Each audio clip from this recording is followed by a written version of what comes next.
Bonjour, c'est Marie-Amélie Le Fur, ancienne athlète paralympique en paraathlétisme, triple championne paralympique, présidente du comité paralympique et sportif français. Je vous souhaite la bienvenue sur Athlètes mondiaux. Salut tout le monde, bienvenue dans ce nouvel épisode d'Athlètes mondiaux, le podcast 100% athlète qui donne la parole aux meilleurs athlètes du monde.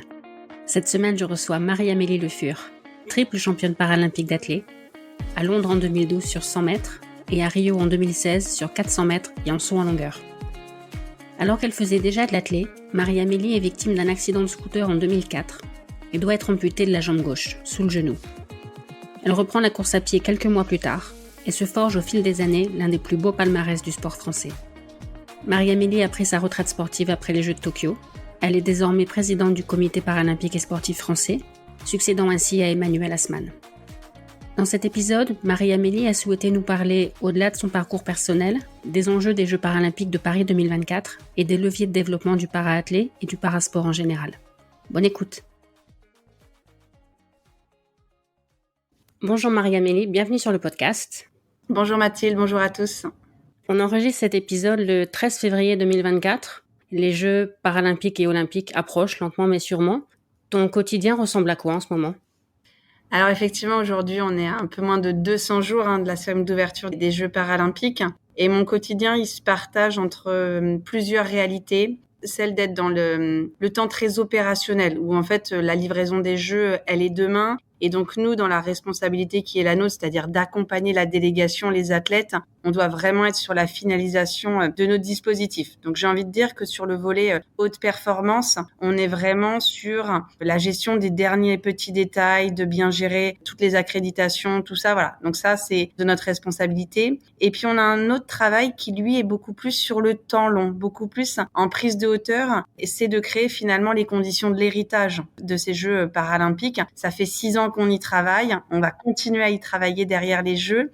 Et là, c'est du travail à la fois régulier avec les ministères, et notamment avec le ministère des Sports, et de voir comment on fait évoluer les politiques publiques en faveur de l'accès au sport des personnes en situation de handicap. Mais ça va être aussi des déplacements dans les territoires, au plus près des clubs, au plus près des collectivités, qui accompagnent aussi ce renouveau, on va le dire comme ça, du mouvement sportif et de la place du sport dans les personnes en situation de handicap. Donc moi, j'ai des semaines qui sont très différentes les unes des autres, qui sont très variées. Ça peut être vraiment des réunions au ministère et le lendemain aller voir vraiment une manifestation associative sur le terrain, parce que c'est aussi la richesse de notre fonction, c'est de travailler pour la personne en situation de handicap, avec les personnes en situation de handicap, et de faire bouger ce système à tous les échelons. Comme tu le souhaites, on va surtout parler de parasport et des Jeux paralympiques dans l'épisode, mais je voulais qu'on parle un tout petit peu de ta carrière perso au début, parce que tu as dit en interview, je préférerais qu'on retienne de moi une personnalité joyeuse et souriante, des qualités humaines plutôt qu'un palmarès sportif. Le palmarès, ça compte pas au final ? C'est pas que le palmarès ne compte pas, mais c'est l'aventure de vie qui amène à ce palmarès qui pour moi compte. Et c'est ça que j'ai envie de raconter, c'est comment finalement j'ai construit mes réussites, comment avec toutes les personnes qui m'ont entourée, on a été chercher ces records du monde, ces titres, mais j'ai aussi envie de parler de l'envers de la médaille, des moments où il y a eu des échecs, où il y a eu des difficultés, où il y a eu des doutes, où il y a eu des burn-out, parce que c'est aussi ça, le parcours d'un sportif de haut niveau. Et je trouve que quand en fait on donne mon palmarès, on va parler que du beau côté, que des moments de réussite, et en pensant déjà que finalement cette réussite, c'est l'athlète seul qui l'a gagnée. Et s'il y a bien une chose que j'ai appris au travers de mon parcours de vie, c'est que on ne crée aucune performance seule dans tous les domaines de sa vie. On est toujours accompagné par quelqu'un, on est toujours porté, poussé, conseillé par énormément de personnes que l'on rencontre. Et c'est vraiment sur ça que moi j'ai envie de porter mon intention. Et c'est ce que j'ai envie qu'on retienne de mon parcours de vie. Et c'est pas que des chiffres de réalisation sur des Jeux paralympiques ou des championnats du monde. C'est bien plus que ça, une carrière d'athlète. Est-ce que tu penses que c'est le palmarès ou l'aspect humain qui a fait qu'on t'a proposé la présidence du comité paralympique et sportif français ? Qu'est-ce qui a fait qu'à ton avis, ton profil les a intéressés ? Je pense que c'était un mix entre les deux. Le palmarès donne une forme de légitimité, d'écho médiatique aussi. Et on avait besoin, en tout cas à ce moment-là, et on en a encore besoin actuellement, que les Jeux paralympiques passent le mur du son. Et donc, finalement, voilà, de mettre à la présidence du comité paralympique une athlète qui était médiatique, qui avait une résonance médiatique pour continuer à porter le combat, le plaidoyer, les enjeux du parasport. C'était important. Ça donne aussi un discours qui est incarné, qui est celui du vécu, qui est celui du parcours de vie, qui est celui des difficultés que j'ai vécues ou non, parce que ce que l'on porte et les freins sur lesquels on essaie d'agir, c'est pas calqué sur mon parcours de vie. Et bien heureusement, parce que moi, les freins, ils se sont levés de façon assez automatique. Mais l'intérêt, c'est qu'en étant une athlète de haut niveau, j'ai eu l'occasion de faire énormément de rencontres sur le terrain avec des familles, avec des parents, avec des enfants qui nous partagent en fait leurs difficultés. Donc voilà, donc je pense qu'en ce sens, effectivement, mon parcours d'athlète était intéressant. Et puis après, il y a la femme que je suis avec aussi bien mes qualités que mes défauts. Et pour être totalement honnête, c'est vrai que quand on m'a proposé de porter ma candidature, de prime abord, pour moi, je n'étais pas la bonne personne parce que j'avais pas les compétences, parce que j'avais pas la lecture institutionnelle, parce que j'avais pas le caractère et la poigne d'Emmanuel Assmann, mais j'étais une autre personne. Et finalement, une autre personne veut dire aussi un management un peu différent, un peu nouveau du projet paralympique. Et ça pourrait être aussi intéressant parce que ça ouvrait des nouvelles pistes et des nouvelles perspectives. Donc, c'est aussi finalement d'accepter de présider ce comité paralympique, aussi bien avec les forces et les atouts de mon profil que les faiblesses. Et les faiblesses, on va les combler avec l'équipe qui nous entoure, avec les personnes qu'on va recruter, avec les personnes qui forment aussi la gouvernance globale du comité paralympique. Et ça, c'est un management humain qui est absolument formidable. Et je trouve que c'est une belle richesse aussi du comité paralympique, c'est d'être composé d'une gouvernance d'élus qui sont issus de différents sports, de différentes fédérations, de différentes réalités avec le sport, avec le handicap. Et on a aussi des salariés qui sont très différents les uns des autres, qui ont des parcours personnels et professionnels qui sont différents. Et ça nous donne en fait une diversité des points de vue pour construire nos programmes, qui est vraiment une grande richesse. Encore une fois, que ce soit dans le sport ou maintenant dans tes nouvelles activités, on fait rien tout seul. Ouais, c'est vraiment une équipe parce que quand bien même, et c'est mon rôle en tant que présidente, j'ai des ambitions, j'ai une vision, j'ai une volonté politique. C'est important de la confronter avec la gouvernance et avec les salariés parce que je peux être pris par mon propre prisme, parce que je peux ne pas avoir une vision 360 de la réalité, parce qu'il y a des choses auxquelles je ne vais pas penser. Et voilà, et donc l'idée, c'est d'avoir cette complémentarité sur la vision avec la gouvernance. Et derrière, sur l'enjeu vraiment opérationnel, technique, de pouvoir aussi avoir ce regard de l'ensemble des salariés du comité paralympique qui, eux, sont des experts dans leur domaine et vont donc un peu challenger la faisabilité de la mise en œuvre d'une vision qui est définie par la gouvernance. Donc, je trouve que cette complémentarité des rôles entre l'élu et le salarié, c'est aussi une très belle richesse du mouvement sportif, qu'elle soit déclinée au niveau national ou aussi sur les gouvernances un peu plus locales. Est-ce que tu penses que tu as une vision un peu différente parce que t'es pas né avec ton handicap? Est-ce que tu penses que le fait d'avoir eu une première partie de ta vie sans handicap et d'avoir eu un handicap par la suite, ça fait que tu vois les choses différemment par rapport à quelqu'un qui serait né en situation de handicap? Alors, ça fait qu'effectivement, cette situation du handicap acquis, à la différence du handicap inné, fait que j'ai pas été confrontée totalement aux mêmes freins d'accès à la pratique sportive. Et donc, derrière, les leviers qui ont été mis en place, les procédures de résolution face à ces freins et ces difficultés ne sont pas les mêmes. Donc, ça me donne en fait une part un petit peu d'incarnation vis-à-vis des freins qui sont ceux du handicap acquis. Et il a fallu que je me penche un petit peu plus en écoutant, en rencontrant des personnes dont finalement le handicap était inné pour connaître leur réalité, pour la comprendre, pour voir effectivement si il y avait des ponts déjà entre les deux, entre les différents vécus vis-à-vis de ce handicap-là, et de voir comment dans notre vision globale, on pouvait mettre en place des programmes qui permettaient vraiment d'être pertinents pour tous les profils d'acquisition du handicap. Parce que c'est important pour nous de pas privilégier plus le handicap acquis du handicap inné. C'est important de pas plus privilégier le handicap sensoriel et moteur vis-à-vis du handicap mental. Notre enjeu, c'est vraiment celui de l'universalité du handicap face au sport. Et moi, voilà, j'avais une plutôt bonne connaissance des freins du handicap acquis. Après, j'avais aussi la réalité de l'amputation. J'avais pas la réalité de toutes les formes de handicap. Donc ça, encore une fois, c'est aussi des choses où il faut aller à la rencontre des personnes pour vraiment, finalement, s'imprégner de ce que sont leurs freins pour derrière nous agir en tant que tête de réseau et impulser les bons programmes auprès de nos parties prenantes. Tu as expliqué en interview que quand tu as eu ton accident en 2004, tu t'étais souvenu d'une épreuve de démonstration de para-athlée aux Mondiaux Valides de Paris en 2003 et que ça t'avait aussi peut-être fait prendre conscience que même si tu avais eu ton accident, tu pouvais continuer l'athlé. Est-ce que c'est ça aussi l'enjeu des Jeux paralympiques de 2024 ? Ouais, en fait, ça c'est un des grands enjeux, c'est la question de l'ouverture du champ des possibles. Et comment finalement on fait comprendre à la personne en situation de handicap qu'elle peut et qu'elle a le droit de faire du sport. Et il y a vraiment un enjeu effectivement de susciter la demande par la personne en situation de handicap. Et on se rend compte qu'actuellement, par un effet systémique, par un effet d'autocensure, par un effet de censure des personnes qui sont autour de la personne en situation de handicap, il y a beaucoup de personnes sur handicap qui vont penser que le sport, ce n'est pas fait pour elles. Et moi, c'est la chance que j'ai eue, c'est que finalement, quand les médecins ont commencé à me parler de l'amputation, du fait de pas pouvoir garder ma jambe, eu égard aux blessures que j'avais, ce souvenir des championnats du monde de 2003 où j'avais assisté à une course avec des amputés hommes, tout de suite, ça m'a ouvert le champ des possibles. Je me suis dit, mais si eux l'ont fait, demain, moi, ça va être mon ambition. Alors, je savais pas quand, je savais pas comment, je savais pas les difficultés qu'on allait traverser pour y arriver, mais en tout cas, ça m'a donné un chemin à suivre et ça m'a donné un but. Donc c'est vraiment nous l'enjeu de la médiatisation des Jeux paralympiques et des parasports. Voilà, c'est de donner, d'ancrer comme ça des souvenirs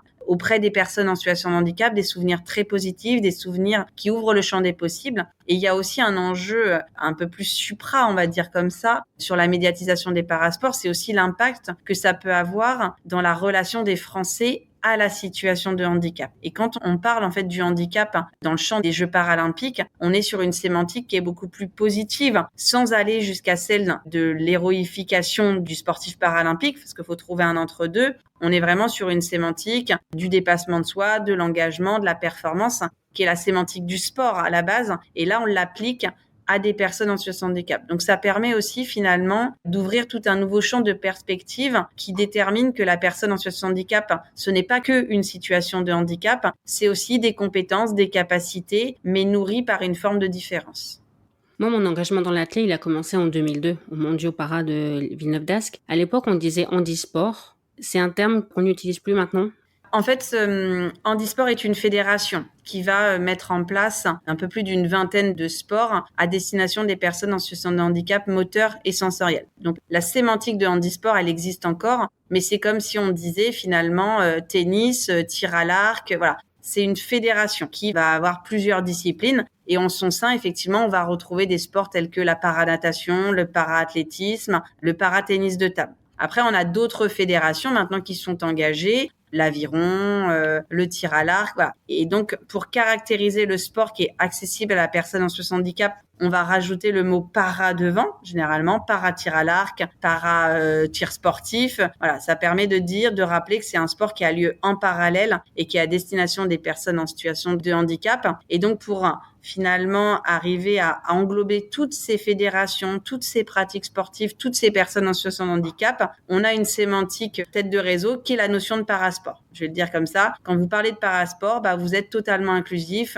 Vous incluez toutes les formes de handicap, toutes les formes de pratiques, qu'elles soient compétitives ou loisirs, auprès de toutes les fédérations. Donc, c'est vraiment le terme générique. Et puis après, on peut rentrer un peu plus dans le détail, soit avec les fédérations, soit avec les disciplines sportives. Parce que la particularité, c'est qu'effectivement, une fédération peut avoir plusieurs disciplines. Peut-être pour que ce soit très compréhensible, la fédération de volley en France va faire du volley et aussi du beach volley. Et donc, en fait, dans la fédération de volley, vous avez aussi le volley assis et le para-volley qui vont être deux disciplines à destination des personnes en situation de handicap. En athlé, il y a beaucoup de disciplines. Il y en a encore plus dans le para-athlé. C'est parfois un peu difficile à suivre pour les gens qui connaissent pas. C'est difficile de comparer les perfs. C'est difficile de comprendre pourquoi il n'y a pas un champion du monde du 100 mètres, mais il y en a. Qu'est-ce qu'on pourrait faire dans ce domaine pour peut-être rendre le para-athlé plus lisible ? Effectivement, il y a pas forcément plus de disciplines. C'est juste que une même discipline va, comme tu l'as très justement dit, donner lieu à plusieurs podiums. Oui. Parce que ce qui est en fait le fondement du mouvement paralympique, c'est le fait que ton handicap ne doit pas être discriminant dans ta capacité à gagner une médaille ou à produire une performance sportive. Donc, afin de retrouver effectivement de l'équité entre les athlètes, on va, dans chaque sport, établir ce qu'on appelle un système de classification. Et donc, regrouper comme ça différentes typologies de handicap, estimant que la présence de cet handicap chez l'athlète va avoir le même impact sur la capacité à produire une performance que l'autre handicap. Et effectivement, en athlée, ce qui est compliqué par rapport à d'autres sports, c'est qu'on a beaucoup de classes de handicap. Donc, il y a besoin déjà d'expliquer, de rappeler pourquoi la classification elle est mise en place, à quoi elle sert, et puis après d'en donner un peu les grandes grilles de lecture au grand public. En athlée, c'est finalement assez simple puisque la classification, elle va être précédée d'une lettre. T pour track, donc c'est-à-dire quand on est sur la piste et donc on fait globalement une course, ou F pour field, les lancers, les concours. Donc déjà, ça c'est la première lettre de la classification. Et puis après, on va fonctionner par dizaines. Entre 11 et 13, ce sont les déficients visuels. Les 20, T20, on va être sur les déficients mentaux. Toute la famille des 30, ce sont les hémiplégies. La famille des 40, on va être sur une première forme d'amputation. Les 50, les fauteuils. Les 60, les amputations réelles de membres. Donc, une fois en fait qu'on a compris comment fonctionne la classification, on arrive globalement à s'y retrouver. Après, il y a un enjeu effectivement, peut-être d'arriver à faire évoluer cette classification pour avoir moins de subdivisions de classes, mais avec l'enjeu de conserver l'équité. Et ça, c'est une vraie équation qui est très, très compliquée à créer. Oui, parce qu'on a vu en paranatation quelqu'un comme Théo Curin qui a été un peu dégoûté de se retrouver face à des gens, lui qui est quadruple amputé, de se retrouver face à des gens qui avaient notamment, je me souviens plus du détail, mais qui avaient leurs jambes, je pense. Le système en athlée te paraît équitable pour le moment ou selon toi, il doit encore évoluer? Il est plus équitable parce qu'il est beaucoup plus divisé, mais ça veut pas dire que il y a la même équité dans toutes les classes. Moi, ce que j'ai vécu quand j'étais athlète, c'est l'arrivée des doubles amputés dans notre classe de handicap.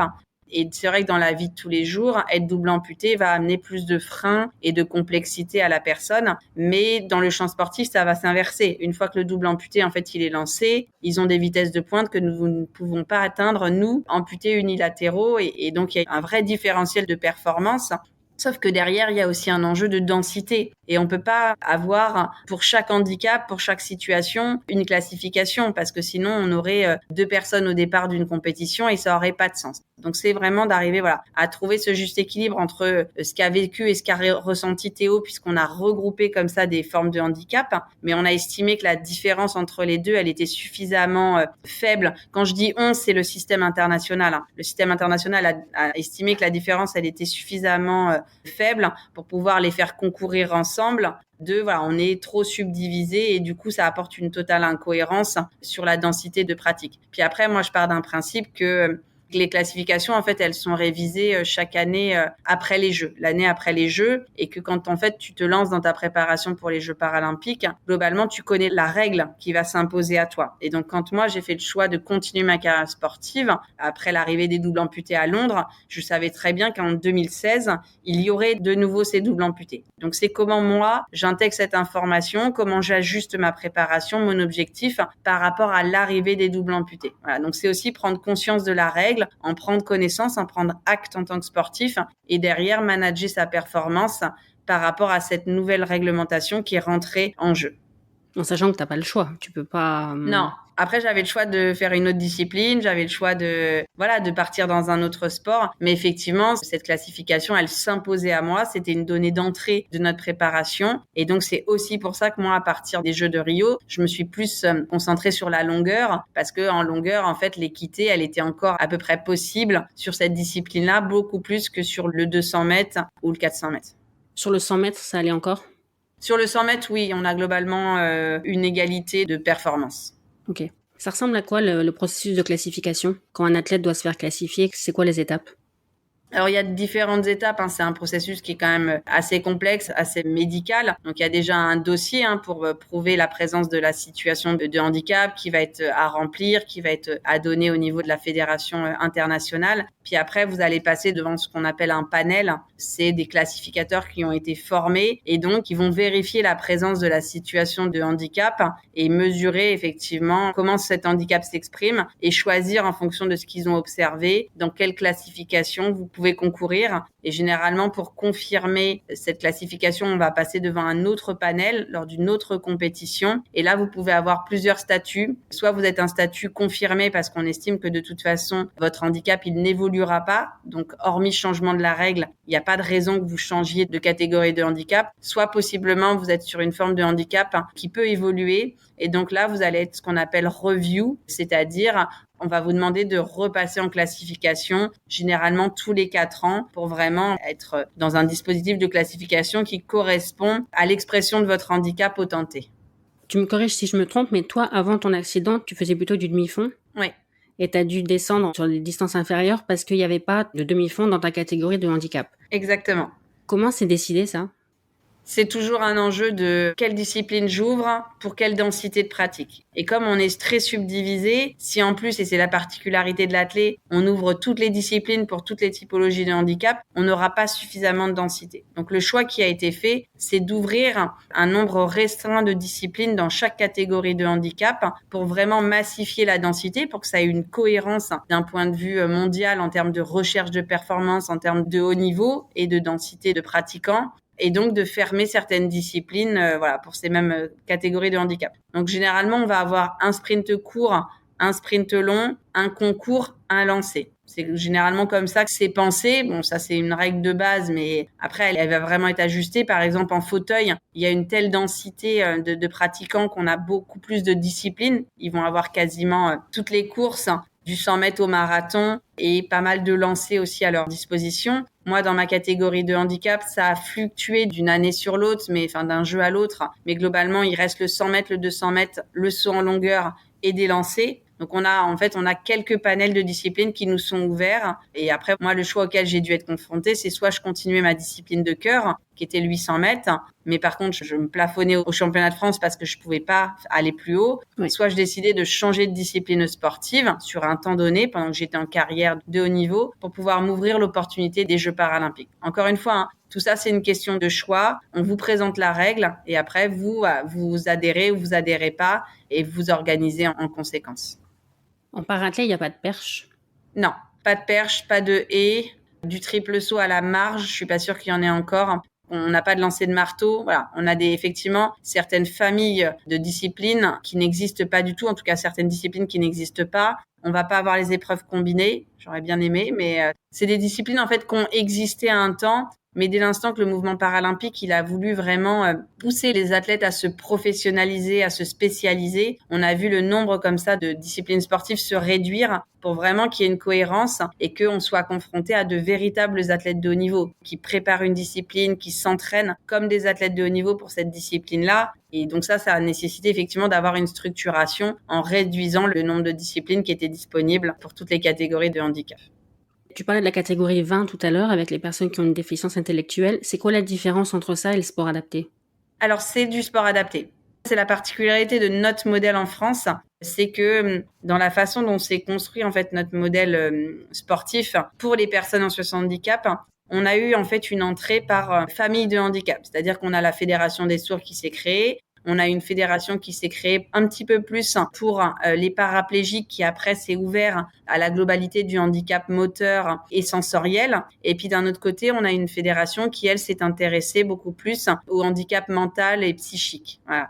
Donc, on a eu comme ça 3 familles de fédérations et on a encore des restes en fait de cette histoire et de la façon dont la France s'est appropriée l'accès au sport des personnes en situation de handicap.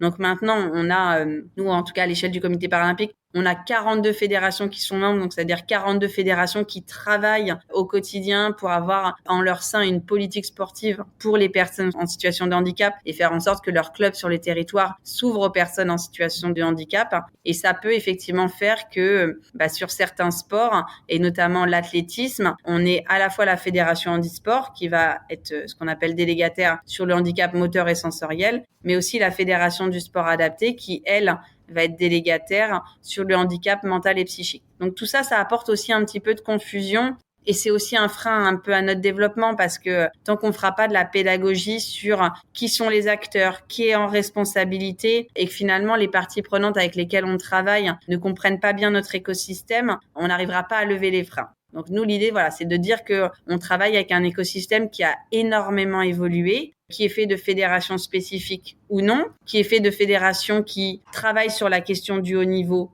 ou pas, et qu'on veut vraiment travailler avec la pluralité de ces fédérations, parce qu'à un moment donné, ce qu'il faut comprendre, c'est que ces fédérations, elles répondent à un besoin de la personne en situation de handicap. Et pour nous, c'est vraiment la donnée d'entrée la plus importante, c'est que la personne en situation de handicap, quand elle est chez elle, qu'elle puisse avoir en fait à proximité de son lieu de vie la discipline sportive de son choix. Et ça, c'est pas facile. Moi, j'ai eu beaucoup de mal à trouver un club au début quand j'ai repris l'athlétisme, parce que en fait, des clubs qui m'acceptaient dans ma singularité, il y en avait pas sur mon territoire à l'origine. Et comment t'expliques ça? Parce que Timothée Adolphe a participé au podcast, il disait la même chose, qu'il a eu beaucoup de mal à trouver un club qui l'a accepté. Comment t'expliques ça?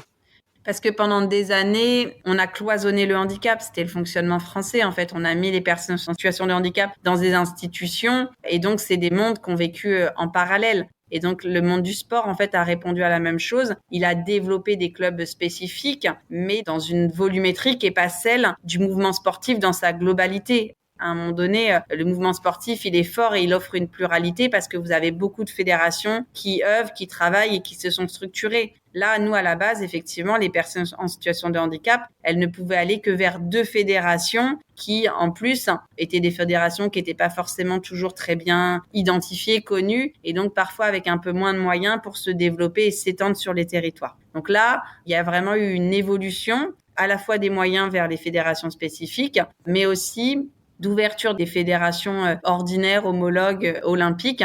Et dans le sport que l'on partage avec Timothée, on a notamment vu sur les territoires les clubs de la Fédération française d'athlétisme s'ouvrir à nous, se mettre en ordre de marche pour nous accueillir. Et bien souvent, en fait, nous, on va avoir la double licence qui nous permet à la fois de profiter en fait du club, des infrastructures, des compétitions structurées côté Fédération française d'athlétisme, mais aussi de pouvoir avoir des compétitions entre pairs, c'est-à-dire avec d'autres personnes en situation de handicap via la FFH. Et c'est la FFH, la Fédération française handisport, qui va aussi nous structurer en tant qu'athlète de haut niveau, puisque c'est de sa responsabilité à elle. Ok. Quand tu as repris l'athlé après ton accident, ça a été quoi le plus difficile?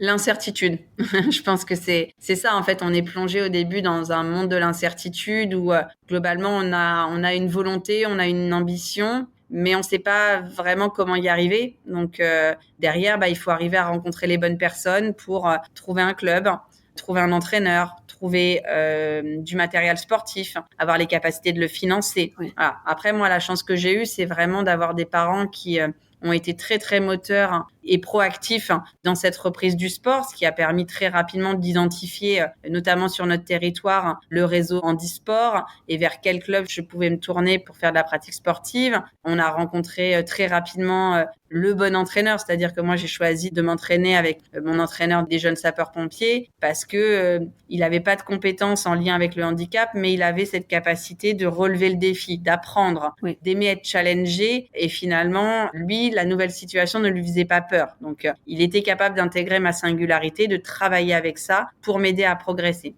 Et puis, il y a eu la question de l'appareillage et donc de rencontrer la bonne prothésiste, de lever la contrainte de l'accessibilité financière grâce au tournage d'un film. Enfin, voilà. Donc, ça a été un parcours un peu épique, empreint d'énormément de difficultés, mais qui se sont levées assez facilement parce que on avait un bon réseau et parce que moi, j'avais un passé sportif. Ouais. Mais c'est pas la réalité de la plupart des personnes en situation de handicap. Et c'est pour ça que moi, j'aimerais vraiment qu'il y ait une organisation systémique de l'accès au sport. C'est-à-dire que la prise en charge de la prothèse, ça doit être une évidence. Elle doit faire partie du projet de vie. Ça doit pas être un financement un peu bancal qu'on arrive à monter parce que globalement, la tatine Odette, elle connaît un chef d'entreprise qui a bien envie de nous acheter la prothèse. Enfin, Oui. Demain, il faut plus que ça fonctionne comme ça. C'est une responsabilité d'État, en tout cas me semble-t-il, d'aller aider et compenser finalement ce surcoût de la pratique sportive. Et il va être vrai en athlée pour différentes raisons. Pour le matériel, quand vous êtes amputé, quand vous êtes en fauteuil, quand vous êtes hémiplégique, vous pouvez avoir besoin d'une orthèse. Mais il y a aussi la question du surcoût de l'accompagnement humain. Et typiquement, on a des personnes qui vont pouvoir mettre en place un geste sportif s'ils ont à côté d'eux un accompagnateur, un accompagnant. Et sans eux, l'acte sportif, il peut pas avoir lieu. Oui. Et donc, c'est de voir comment effectivement cette compensation humaine qui est indispensable à la pratique sportive de la personne, comment on arrive aussi à faire en sorte qu'elle soit prise en charge. Donc ça, c'est tout un débat qui est absolument nécessaire. Et puis après, il y a une autre difficulté, mais que moi, j'ai pas connue en tant que telle, c'est l'accessibilité des infrastructures. Voilà. Donc, je pense qu'il y a aussi un enjeu, notamment sur les stades et beaucoup d'équipements sportifs, de faire en sorte d'avoir une bonne accessibilité pour les personnes en situation de handicap et ne réduisons pas la situation de handicap au fauteuil. Oui. Enfin, typiquement, je pense que dans les cheminements de Timothée, il y a des façons de penser l'aménagement de l'équipement sportif qui vont lui faciliter sa pratique sportive. Donc, c'est vraiment d'avoir une vision 360 de ce qu'est l'accessibilité pour qu'elle soit pertinente pour toutes les typologies de handicap. De façon générale, tu penses qu'un athlète en situation de handicap, il a tout intérêt à s'entraîner dans un groupe mixte avec des valides ou il vaut mieux être avec un entraîneur formé au handicap? Ça va dépendre de l'athlète, ça va dépendre de sa maturité, ça va dépendre de son parcours. Moi, je sais que ce qui m'a convenu, c'est d'avoir des entraîneurs qui étaient à l'écoute de mon projet. En fait, avant tout, c'était le projet qui était en premier. Et notre projet, c'était de gagner les Jeux paralympiques, pas de gagner les Jeux olympiques. Oui. Donc, on avait aussi adapté l'objectif. Et chacun de mes entraîneurs, des personnes qui m'ont entouré, sont montés en compétence sur le sujet parasportif. Et finalement, ce qui, dans leur domaine de compétences, apportait une singularité de mon profil. Et moi, j'ai trouvé ça très intéressant, notamment quand j'ai travaillé avec mon préparateur physique, parce que toute la première période où on a travaillé ensemble, lui, il a cherché à me tester. C'est-à-dire que il avait une vision un petit peu de ce que je pouvais faire, pas faire avec ma prothèse. Moi, j'avais la vision aussi de ce que je pouvais faire, pas faire. Et les 6 premiers mois de travail, on a testé des choses et lui, il a voulu en fait différencier ce qui était mes limites de mes limites de confort. Parce qu'il y a aussi beaucoup de représentations. On va se dire, ah bah non, ça je peux pas faire parce que je suis handicapé. Et lui, il voulait mettre le bon curseur de ce qui était possible, pas possible, de ce qui était un potentiel de progression du sportif, de ce qui était un exercice qui pouvait mettre aussi à mal l'intégrité du sportif. Oui. Voilà. Donc ça a été comme ça pour lui d'adapter un petit peu son catalogue des exercices de préparation physique qu'il proposait, adapté à ma singularité et à notre projet. Donc c'est vraiment, je trouve que la notion de s'entraîner comme ça avec des entraîneurs qui ont une fibre, une sensibilité du handicap, c'est absolument essentiel parce que sinon tu t'adaptes pas à la singularité de ton athlète. Et après, moi, j'ai toujours aimé pratiquer en inclusion parce que j'ai aimé pratiquer localement. Voilà, c'est aussi basique que ça, mais j'ai voulu m'entraîner à proximité de mes lieux d'études. Donc, quand j'ai été à Montpellier, je me suis entraînée avec le pôle décathlon valide qui était à Montpellier. Quand je suis sur Blois, moi, je veux m'entraîner avec mon club, le club de la JBO. Et ce sont des clubs où il y a des athlètes qui ne sont pas porteurs de handicap qui s'entraînent. Et ça offre une jolie richesse parce que finalement, on se rend compte les uns des autres. Eux découvrent le parasport. Moi, je m'entraîne avec des athlètes qui plus ou moins peuvent aussi me challenger selon leur niveau. Et j'avais pas ce besoin d'être entre pairs. Par contre, ce besoin d'être entre pairs, il peut animer certains sportifs en situation de handicap. Et ça, c'est aussi important de l'avoir à l'esprit. Et c'est pour ça que moi, je suis pas dogmatique en disant il faut absolument que le sport, il se fasse en inclusion ou il doit absolument se faire entre pairs. Non. Le sport, il doit s'organiser en fonction du besoin de la personne. Et moi, typiquement, quand j'ai repris l'athlé pour des questions d'ego, on va le dire comme ça, je ne voulais pas retourner dans le monde valide. Parce que comme mon niveau avait terriblement diminué, je me sentais pas d'être confrontée à ma perte de performance et donc j'avais besoin pour retrouver confiance en moi de pratiquer entre pairs. Et donc toute la première année, je n'ai pas fait une seule compétition dans le circuit valide parce que j'étais pas prête et que j'avais besoin de ce circuit entre pairs pour me redonner confiance. Et une fois que j'ai pris de la hauteur, que je me suis libérée de ce côté un peu surdimensionné de mon ego, je suis retournée dans le milieu ordinaire. Mais pour certaines personnes, ça va être plus long ou ça va être un besoin à vie de pratiquer entre pairs. Ça dépend vraiment de la personne et aussi de sa situation de handicap. Parce que moi, j'ai un handicap qui est relativement léger et qui a peu d'impact sur la motricité, en tout cas sur le pattern de performance et la façon d'entraîner l'athlète. Globalement, ce que tu connais en tant qu'entraîneur pour amener ton athlète à haut niveau en termes de gestuelle, en termes de progression physiologique, moi, je vais pas avoir beaucoup de différence par rapport à un athlète qui n'est pas porteur de handicap. Donc, ça facilite aussi la question de l'inclusion. Avant de décrocher tes premiers titres, tu as eu pas mal de médailles d'argent. Qu'est-ce qui a fait que un jour l'argent s'est transformé en or? T'as changé quelque chose ou est-ce que c'était juste une question de temps? Non, ça a été une question de prise de conscience de ce que c'était d'être un athlète de haut niveau. Voilà, vraiment. Donc, on a mis pas mal de temps à façonner l'athlète de haut niveau que je suis devenue. Il y a eu vraiment un moment déclic, c'est les championnats du monde de 2011 où je vais revenir avec le plus gros échec de ma carrière, mais aussi avec 2 médailles d'or parce que on avait vraiment, suite aux Jeux de Pékin, pris conscience qu'on devait aller plus loin dans l'entraînement, qu'on devait aller plus loin dans la rigueur de vie du sportif de haut niveau et que je devais être vraiment une sportive de haut niveau à part entière dans ma façon de penser, de dormir, de manger, de manager ma vie. Donc c'est tout ça en fait qui nous a permis en fait entre 2008 et 2011 vraiment d'aller vers le haut niveau. Mais après il y a arriver au très haut niveau, gagner la médaille d'or et y rester. Et là, c'est un autre challenge parce qu'à un moment donné, si tu restes sur ton rythme un peu confortable, et nous, on aurait pu en 2012 rester sur notre petit rythme confortable de un entraîneur, un entraîné, ça va bien, on continue sur notre petite discipline. Mais on serait vraiment pris une grosse claque, je pense, à Rio. Donc, on a décidé avec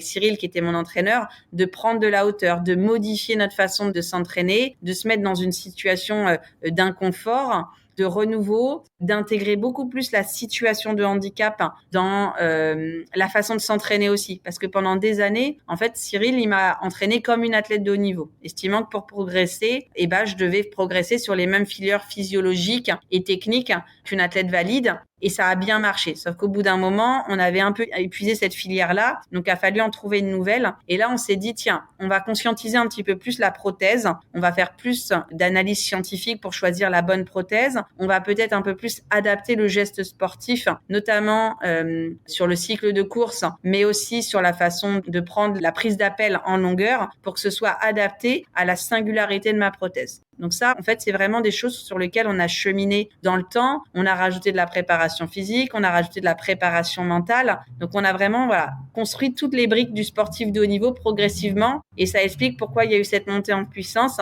et que derrière, il y a eu ce maintien au plus haut niveau sur quelques années. Tu avais la même prothèse pour le sprint et pour la longueur ? Non, j'avais le même modèle. J'aurais pu avoir un modèle différent, mais j'avais le même modèle. C'est juste la rigidité de la lame qui changeait un petit peu. J'avais une lame qui était plus rigide en longueur parce que déjà quand on prend l'impulsion, et moi je prenais mon impulsion côté prothèse, on va démultiplier le poids de corps, donc il y a des gros risques de casser la prothèse. Et en fait, comme la prise d'élan elle est relativement courte, moi elle faisait une 30aine de mètres, j'avais la capacité physique à emmener une lame plus dure que ce que je pouvais faire sur un 100 mètres ou un 200 mètres. Emmener une lame très dure sur une course plus longue, c'était très fatigant pour moi, musculairement, et ça empêchait à ma course d'être fluide. Moi, ce que j'ai toujours voulu, notamment quand je courais un 400 mètres, c'est d'être très bien équilibré entre mes deux jambes, la prothèse et la jambe valide, et qu'il n'y ait pas de saccade. Et en fait, la lame dure, si tu veux l'utiliser, si tu veux optimiser son potentiel, t'es obligé en fait de pistonner et de saccader un petit peu ta course. Voilà. Et sur 100 mètres, ça passe. Sur 200 mètres, tu y arrives. Sur 400 mètres, moi, je trouve ça trop compliqué. Donc, on avait vraiment comme ça une stratégie aussi de choix de différentes prothèses pour que ce soit pertinent dans mon ressenti d'athlète, dans l'œil de ce que percevait l'entraîneur et dans ce que la théorie nous disait. On essayait vraiment pour choisir la prothèse de trouver un consensus entre ces trois voies pour avoir à un moment donné la meilleure prothèse qui soit. Et puis après, la prothèse, tu la fais aussi évoluer au fur et à mesure de ta vie. C'est-à-dire que l'athlète qui débute n'est pas l'athlète qui termine sa carrière. Que le corps que j'avais quand j'avais 18 ans n'était pas le corps que j'avais quand j'en avais 32 et 33 quand j'ai fait mes derniers jeux. Donc, tu dois aussi prendre compte de tout ça pour aménager ton entraînement, pour choisir ton matériel. Et nous, on a vraiment cheminé avec les entraîneurs dans la prise en compte de tout ça, que ce soit dans ma situation de handicap, mon matériel, mais aussi dans la femme active que j'étais devenue, dans la maman que j'ai choisi d'être sur la fin de ma carrière sportive. Et tout ça, ça a un impact considérable sur l'entraînement. Et si tu ne le prends pas comme des données d'entrée pour bien ajuster et calibrer ton entraînement, tu vas pas être performant parce que tu vas aller sur le surentraînement, sur la blessure, sur du mal-être mental. Donc tout ça, ça s'organise en bonne coordination avec les coachs. Le choix de prendre ton impulsion côté prothèse, c'était une évidence ? Non, c'était une demande de la fédération. Déjà, c'est une demande de la fédération que je m'oriente sur la longueur en 2006. Bon, moi, je le fais parce que voilà, à l'époque, on est tout nouveau dans la discipline et avec Cyril, on va plutôt écouter et suivre ce qu'ils nous disent. Et en fait, ils vont nous conseiller effectivement de prendre une impulsion sur la prothèse. Pendant des années, ça m'a servi à rien. Pendant des années, en fait, moi, j'avais un mimétisme droite-gauche qui faisait que je faisais exactement les mêmes performances sur mes deux jambes. Et puis après, petit à petit, on a commencé vraiment à travailler spécifiquement le saut sur la prothèse. Et on a compris que il fallait, et ça a été très compliqué, que je déconstruise le geste que j'avais appris depuis toute petite, de prendre l'impulsion avec une prise d'avance des appuis, Ça, il fallait que je le déconstruise parce que ce schéma moteur-là, c'est pas celui qu'on va demander à un amputé. Ce qu'on va demander à un amputé, c'est de beaucoup travailler sur sa jambe valide pour venir en fait projeter le centre de masse au-dessus de la prothèse et non pas en arrière de la prothèse, mais vraiment le projeter au-dessus de la prothèse pour qu'il y ait un effet piston. Donc que la prothèse, elle s'écrase et que derrière, elle restitue l'énergie. Donc, il a fallu, moi, que je déconstruise totalement ce pattern que j'apprenais depuis quasiment 15 ans pour en créer un nouveau qui prenait en compte ma singularité et ma situation de handicap. Ok. Donc, en fait, tu sautes comme Marcus Reim. Oui. Alors, pas aussi bien, j'aimerais bien, mais lui, on va dire qu'il est encore plus abouti dans le geste. Toi, contrairement à lui, t'as jamais eu envie de participer à des championnats valides, à des grands championnats valides? Non. Enfin, voilà, je l'ai fait. J'adore le faire sur des compétitions locales. J'adore participer aux interclubs. Enfin, pour moi, la vie d'un club, c'est les interclubs. Et quand j'ai la chance de pouvoir concourir pour mon équipe, mon club, porter les couleurs, mon maillot, j'en suis vraiment fière. Par contre, j'ai jamais revendiqué effectivement le fait que des athlètes qui utilisaient du matériel puissent se voir ouvrir le champ des compétitions internationales. Aller au championnat de France, être sur le concours de longueur, je trouve que c'est une belle fierté. Ne pas concourir pour le titre, je peux l'entendre. Parce qu'à un moment donné, effectivement, il y a une forme d'inéquité où nous, on utilise un matériel et que on n'arrive pas à caractériser, en fait, quel est l'impact de ce matériel dans la création de la performance. Voilà. Et actuellement, voilà, on sait que il n'y a pas encore un remplacement à 100% de la jambe manquante, mais la technologie évolue tellement que, en fait, dans 5 ou 10 ans, on ne sait pas du tout quels seront les nouveaux modèles de prothèses et donc s'il y aura pas finalement un supplément d'âme à être un athlète amputé. En tout cas, par rapport aux performances traditionnelles des athlètes valides. Donc c'est pour ça que philosophiquement, c'est jamais quelque chose que j'ai challengé. Par contre, le fait d'avoir des temps de compétition communs, notamment sur les championnats de France, je trouvais que ça nous offrait une belle visibilité, ça permettait de faire découvrir, connaître le parasport. Et puis après, on n'est pas obligé de concourir pour le titre. Voilà, c'est comme les athlètes qui viennent en fait de l'étranger, qui sont sur le concours pour les courses, mais qui ne vont pas rentrer dans le classement. Voilà. Donc je trouve qu'il y a des ponts et des passerelles à trouver. Ça a été fait pendant des années, mais il faut aussi faire attention parce qu'on est les gardiens du temple. C'est tellement important de faire en sorte que notre sport, il continue à être éthique, il continue à préserver l'intégrité des athlètes. Et je voudrais pas, et on le voit arriver, que finalement notre arrivée dans le monde de l'athlétisme valide à très haut niveau, que ce soit des nouvelles formes de dopage et notamment des dopages technologiques qui se mettent en œuvre et qui créent une véritable inéquité entre les athlètes, qu'ils soient porteurs ou non d'une situation de handicap. Oui.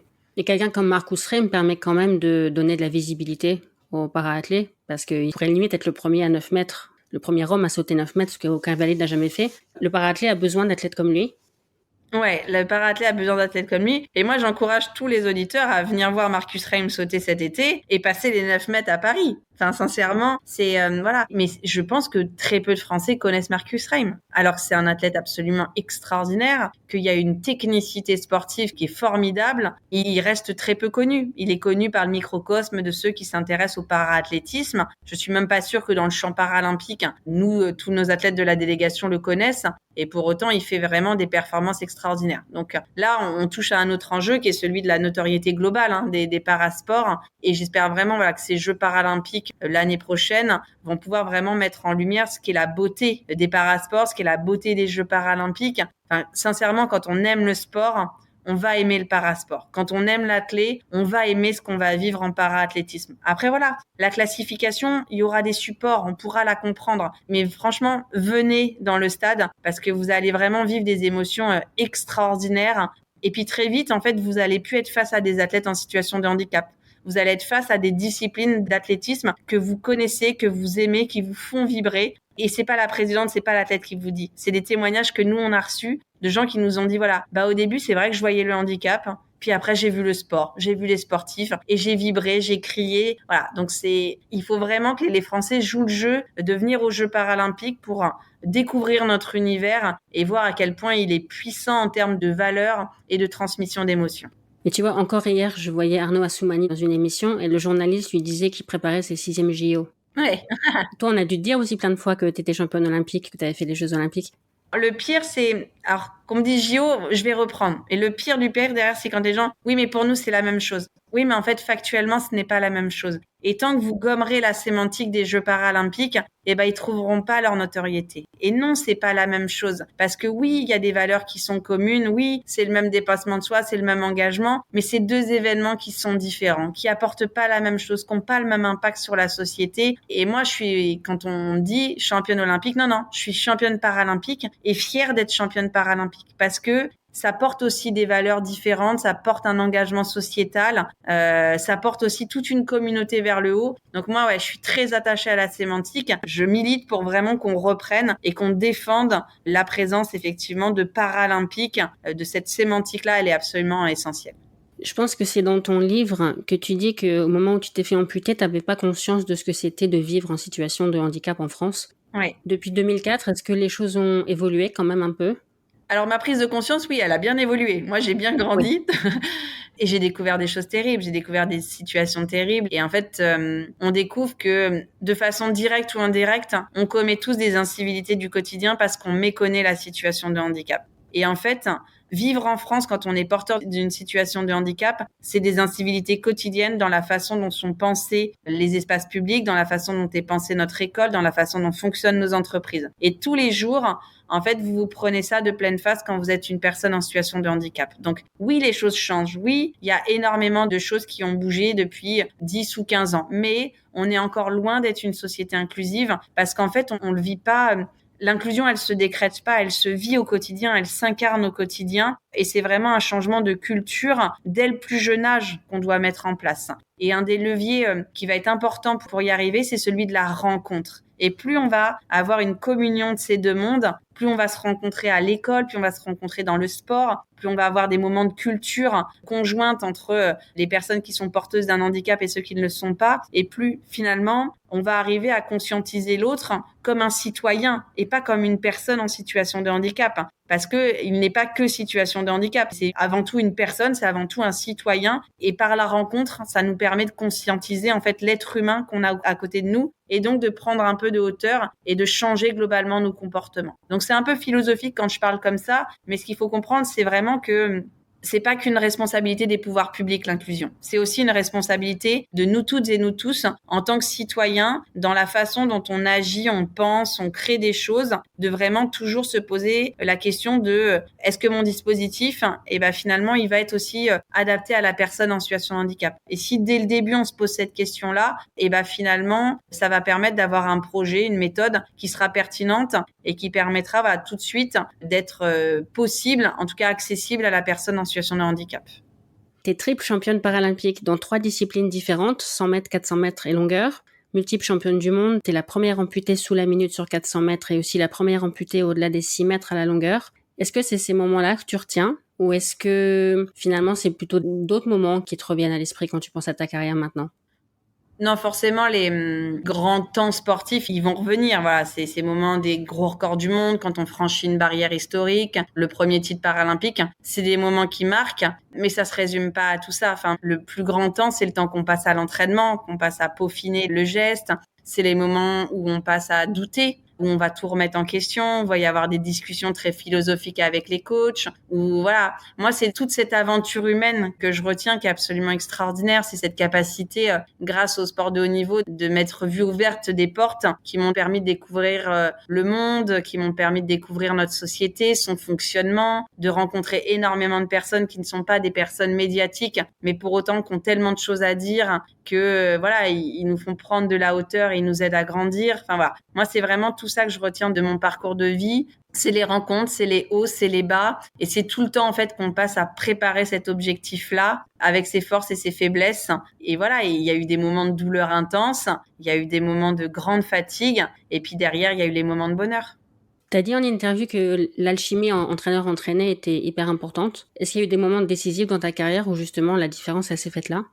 Je pense que, c'est tout au long de la carrière, en fait, où on a dû entretenir cette alchimie de l'entraîneur entraîné, de la faire évoluer aussi, parce que moi, en fait, j'ai recouru avec le coach qui m'a amené à tous mes titres paralympiques. Donc, c'est Cyril qui m'a fait recourir le 31 juillet 2004, et c'est lui en 2012, c'est lui en 2016, qui est en responsabilité de mon entraînement pour m'aider à gagner ces médailles d'or. Mais ça veut pas dire qu'on est resté identique. Oui. On a évolué dans notre relation à l'autre tout au long de cette préparation. On a permis aussi à d'autres personnes de venir dans cette relation qui était exclusive jusqu'à Londres. Voilà, donc finalement notre alchimie, elle a évolué et ça a nécessité aussi qu'on prenne l'un et l'autre un peu sur nous parce que c'était compliqué pour Cyril qui gérait tout de A à Z de devoir finalement déléguer une part de l'entraînement, mais ça a été aussi pour lui salvateur parce que j'étais une athlète qui était très dure. J'étais une athlète terriblement pénible, empreinte de plein de contradictions, qui confondait beaucoup la charge de la qualité, la quantité de la qualité,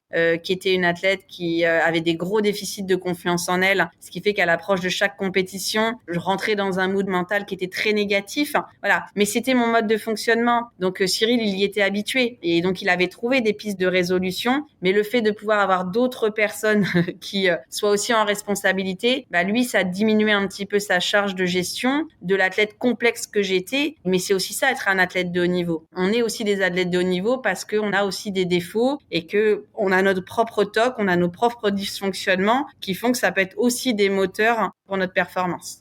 Et il me semble t'avoir entendu dire que c'était la longueur qui était la discipline la plus difficile pour toi mentalement. Ouais, pour moi, la longueur, c'est une discipline qui est horrible, absolument horrible. J'ai une phobie de la planche. Donc c'est un peu compliqué, c'est comme demander à un nageur qui a la phobie de l'eau de devenir champion olympique. Globalement, c'est un peu ça. Donc c'est vraiment un défi, mais qui s'explique. Je suis pas totalement irrationnelle. C'est qu'en fait, sur mes premiers Jeux paralympiques, à l'échauffement, en fait, j'ai très lourdement glissé sur la planche. Et je me suis fait mal au dos. Et je pense en fait que depuis, il y a eu des ancrages mentaux de peur de glisser sur la planche qui se sont installés. Et ça a été une véritable lutte contre mon corps, contre mon cerveau, qui était plein de ressources pour toujours trouver la solution pour me faire éviter la planche. Et ça a été très, très compliqué. C'est-à-dire que j'avais beau être près de la planche ou loin de la planche, mon cerveau, il allait trouver une solution pour que je ne mette pas la lame sur la planche. Voilà. C'était, lui, sur les 3 dernières foulées, c'était son objectif premier. Et donc, c'était totalement inconscient. Et en fait, mon corps se mettait à faire des choses que moi, je ne contrôlais pas parce qu'il y avait cette phobie-là qui s'exprimait. Donc, il a fallu en fait arriver à déconstruire, comprendre et mettre en place des nouveaux ancrages qui permettaient en fait que de façon conscientisée, avec un ancrage à un moment précis de la course d'élan, je force mon corps à faire ce que moi j'avais envie qu'il fasse et pas à le mettre en pilotage automatique. Voilà. Mais ça nécessitait que s'il y avait un ancrage à ce moment-là de la course d'élan, il y en avait pas à d'autres endroits. Donc il a fallu aussi faire des choix de se dire peut-être qu'on va travailler un petit peu plus l'impulsion et le placement de la ligne sur la planche que la phase aérienne, qu'une autre partie du saut. Donc ça, c'est aussi des choix qu'on fait dans l'entraînement, de capitaliser sur les forces, d'essayer de réduire certaines faiblesses. Et ça, c'est un super travail avec les différents coachs. Et là, pour le coup, le préparateur mental a passé du temps sur le terrain d'entraînement pour m'aider parce que j'étais vraiment en grosse difficulté sur ce challenge-là. Il y a une question que je pose à tout le monde. Ce que j'aime le plus dans l'athlé, c'est que c'est un sport universel. Qu'est-ce que toi, t'aimes le plus dans l'athlé ? C'est un sport de rencontre.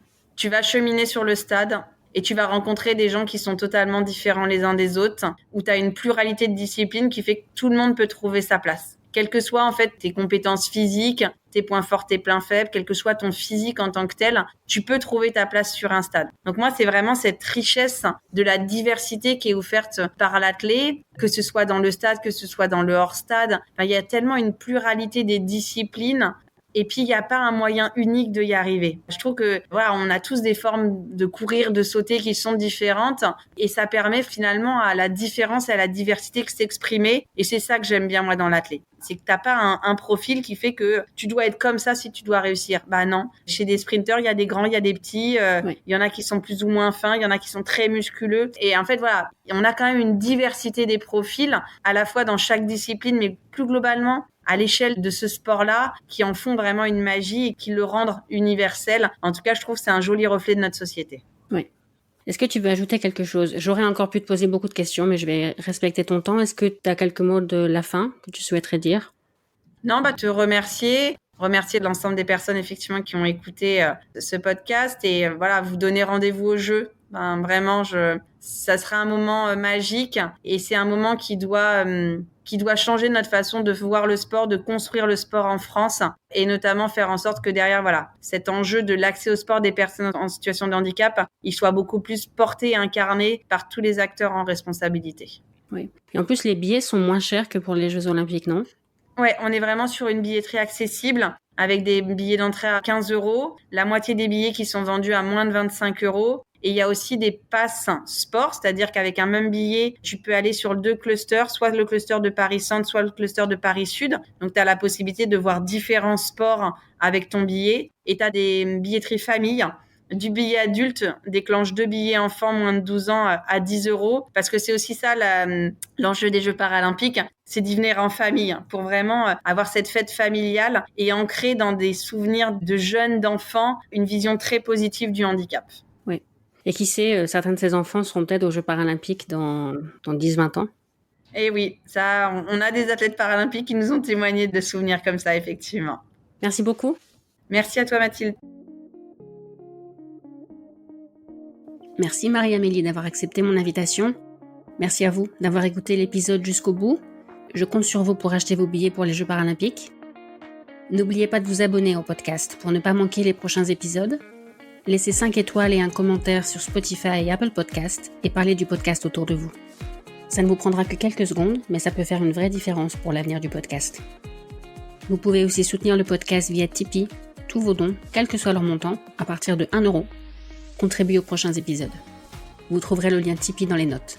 Merci et à la semaine prochaine.